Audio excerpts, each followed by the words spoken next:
Hello, everybody, and welcome to another episode of Enchanted Cave 2.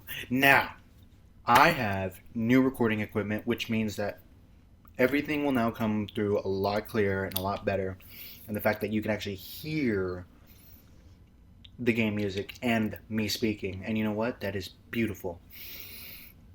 Problem is I actually recorded something before this too, because I wasn't sure whether or not the microphone turned on, and I only recorded like 4 minutes of gameplay. So, big oops on my part.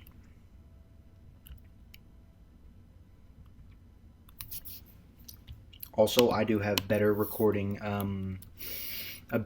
app, which actually allows me to do the mic and the gameplay with said game music in tow, without having to worry about uh, well, maybe not very much about wind and other sounds, keyboarding, all that stuff.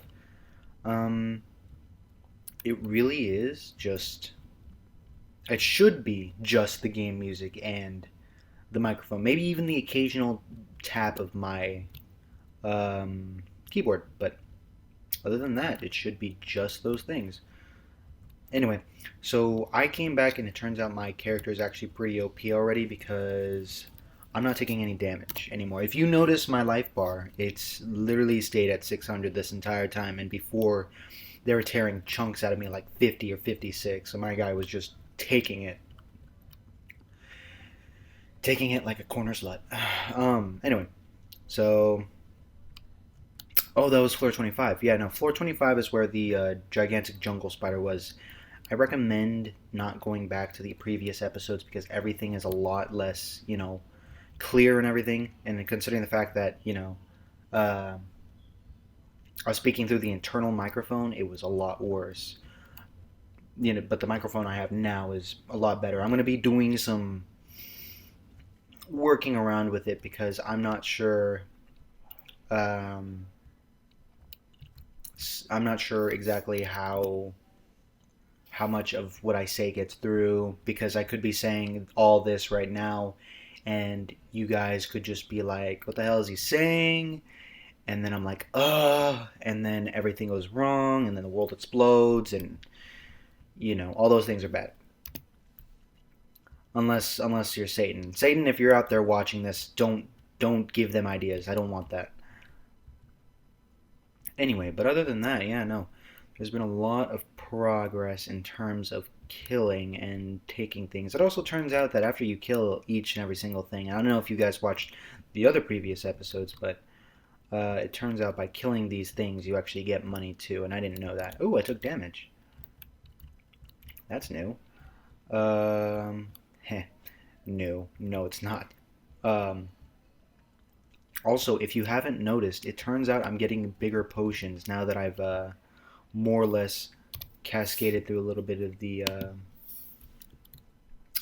through the maze, because the mana potions used to be given to me always were small, and now they are small to medium to large, which is beautiful.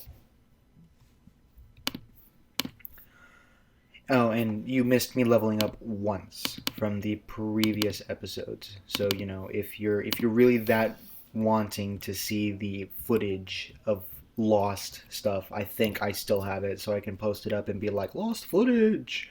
Oh, see me mumble to myself and tell you the same thing I told you about my equipment being back up and everything. But, turtles. I am now an animal abuser. Um, So yeah, as this goes on, it seems like the monsters are slowly changing more and more. By the looks of it, it turned from rats to gigantic turtles. Ancient tortoise. Man, what if they're extinct? My guy's an asshole. Anyway, but at least there's progress. Progress is always good. New shop. Also, if you haven't noticed, the shop keeps um, it keeps oh my god, what is the word? It keeps like evolving as I go forward. And that, children, is why you always watch them. And I'm actually not going to do very much because I don't think they have very much here. MP regain. Eh. Actually, that's a pretty good thing to have.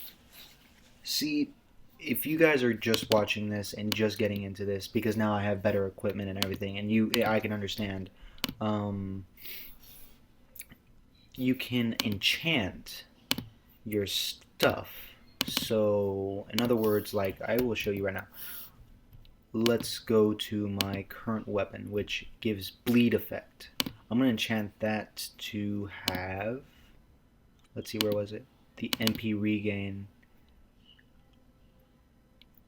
And there. Now, every time I kill something with this, I'll get +2 MP, and that is beautiful. Also, it takes MP to enchant items, so be careful with that.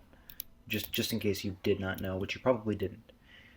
Anyway, I found out that as you go down the floors and everything, actually, it turns out whenever you find those secret entrances, whatchamacallit, after you find those secret entrances, another piece of the necromancer, his story, comes through. So it's actually worth it to go there, other than just the single artifact. Well, okay, that's a lie, because last episode I found like 3 artifacts in one thing, and it was like, it was beautiful. It was everything a man wanted. It was everything I wanted. But as you can see, as you do get deeper, it also means that you will also expand the map. If you have not noticed, it's been getting larger and larger as time has been going on. And I think it may be worth it to actually explore, the full floors and everything, because the thing is that if I do miss any piece of the story, then you guys will be losing out and I will be losing out, and that's, we do not want to miss any of this story. So okay, there was nothing there, but I'm gonna kill these things because I enjoy it, you enjoy it, you scream, we scream, we all scream for ice cream. But yeah, missing that would actually leave a piece and hole in the story, and that's never good. Also, considering that, actually, I'm about to repeat myself. Yeah, the first one didn't have any storyline like this. It was just straight up kill things. But that's what made it fun. After this, though, after I do Enchanted Cave 2, I found that there is a game called System Shock 2, which actually is supposed to have a very compelling story, and I hear the gameplay is not the ultra mega best greatest, because it's PC by this point, and it's more, I would say it's more bit. I think it is. I think it's more bit-like than anything, but it is something certainly to check out because apparently it is compelling, and you don't want to miss a compelling story. Because I'm not gonna lie, I've played The Walking Dead on the Xbox, and as much as I would love to show you guys the horrors and great sadness of the game, to which, like many people that I know in my life have cried their eyes out because it's that sad, I'm not going to play it again because I don't want to I don't want to relive that. Please don't make me. I don't want it. So System Shock first, and probably something after. I just have to get more games on my computer because if you do not know, most of my games are not platformed on the Mac. So PC is where it's at, and also because the thing is that, which you may or may not know, is because I have a Mac now, actually every game does play better. So it's a very double-edged sword. Like, I'm able to play all this, show you, and you get to enjoy it with me, but at the same time there's less games, I need to get more games, and that can really stunt everything that I can do. I mean, I'm going to put a bunch of League of Legends at some point. Trust me on that. It's just been a long time since I played it, and I think that the best way to start into it again is by showing you guys, the beginning where I suck. Ooh, ooh, ooh. Here. See this? That's what I want. It's story time.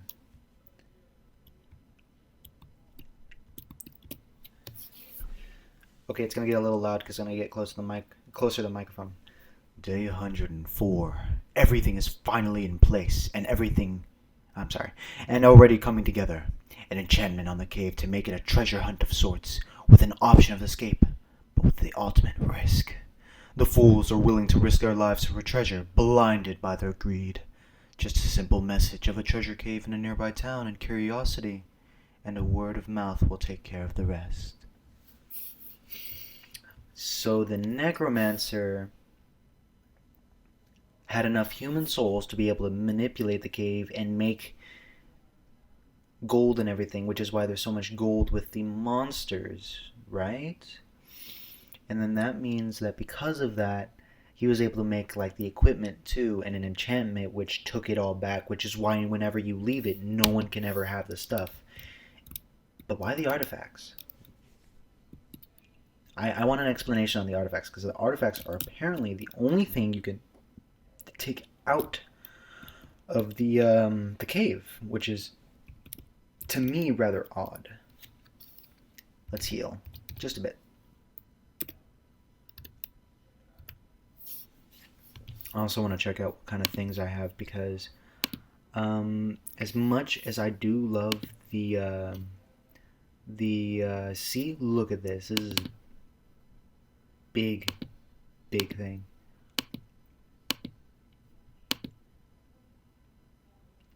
See, as much as I love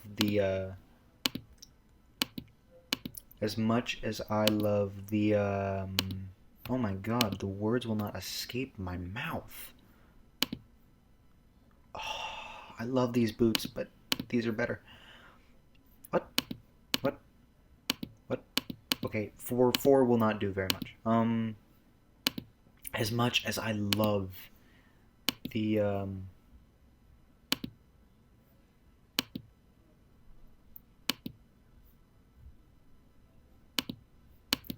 as much as I love the artifacts and equipping them and being able to use them, there's certain things that can actually be a lot more powerful.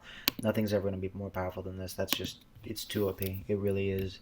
I don't know if there's going to be like there was in the first game, where if you beat the final boss, you get like some amazing blade with super high attack power and everything's just done. But not really wanting to take that chance, I'm gonna just use what I can and what gives me the better end of the stick. Because did I just use all that? Oh my god, I did. I'm a retard. Another level up. Okay, so my skill tree on the left side is growing quite large. I think after this next level, I may or may not begin to enhance the other skill trees, because each one has their own kind of thing. I mean, Stone Titan. I wonder if their penises are small. They're rock hard. Okay, I regret the joke. Let's just pretend like I didn't do that. What's really interesting is that the monsters do change, and I mean, like, you have to wonder how many people have died to this. I mean, there is one thing I have not shown you guys, and that's the town. The town, if you noticed from the beginning of the episode, was filled with people, and they were all talking about the cave and treasures inside the cave, and they were excited and everything. But as the game continues on, actually, people begin to disappear, and people begin to talk like the cave is more of a curse. So I think by that point, people are beginning to realize that the cave is not all it's cracked up to be. And it's interesting to watch that transition because, at first they talked about this cave like it was some great thing, and it was until people began to die and everything. What's even more interesting is that the guy who sells me these artifacts for a bunch of gold, oh my god, the gold I have is a lot. Um, the guy seems to come back with more and more stuff that is actually stronger than the current levels I'm at. So my question would probably be is who is the guy himself, because he has to be deeper than I am, and it makes you question his character altogether because he may or may not be a good guy.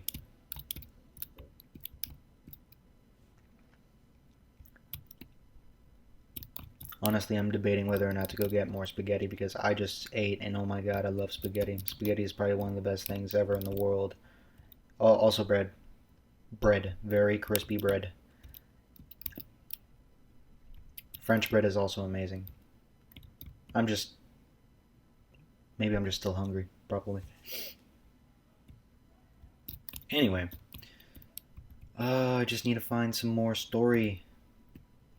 Because I think what I'm going to do is I'm going to get to floor 40 and give you guys at least the full story base that's supposed to be around on the floor, which is about 2 books worth of story of the necromancer, and then I'm gonna end the episode once I make it to floor 40, escape, yada yada yada. Because I did something super stupid. I went into the cave. I decided, oh, I'm gonna go get some more stuff now that I have a lot more power. And then I had the stupid idea to exit the cave when I could have gone one more floor to the merchant and sold all my stuff. And I didn't. Which means I lost all the stuff and barely got any gold. So it was a really stupid idea. So okay, the secret has to be somewhere on this floor. It would be weird if it wasn't. Or maybe the creator decided to make it a bit different because, as you progress more through the floors. Oh, there it is. Okay, so ignoring all the other enemies, because I think it becomes harder to find artifacts just by themselves as you grow deeper and deeper into the floors. Like, they actually become artifacts. They are rare.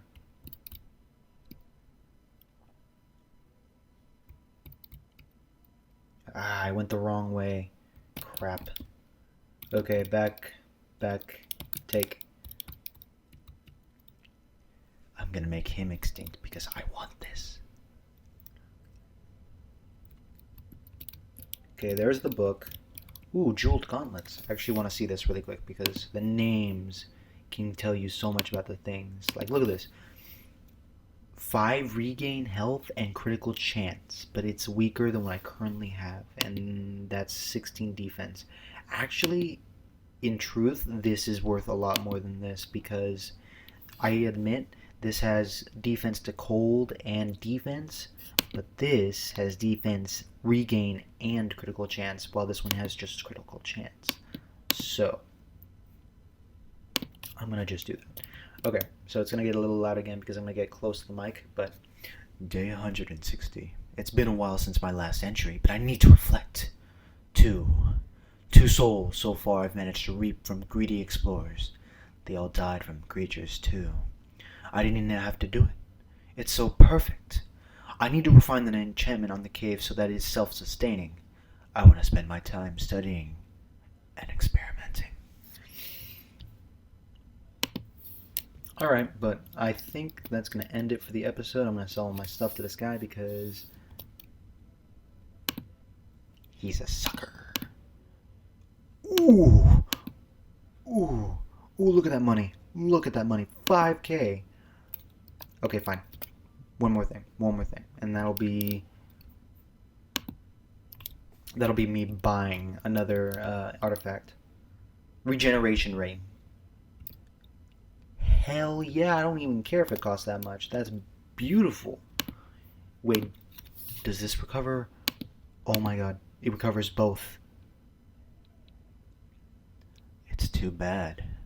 You'll have to find out in the next episode. Anyway, that'll be it for Enchanted Cave 2 today, guys. I'm gonna go ahead and just chill out, go get another bowl of spaghetti, eat, and I hope to catch all of you later. Maybe not, because I don't know any of you. Anyway, Sark of Scythes, don't die.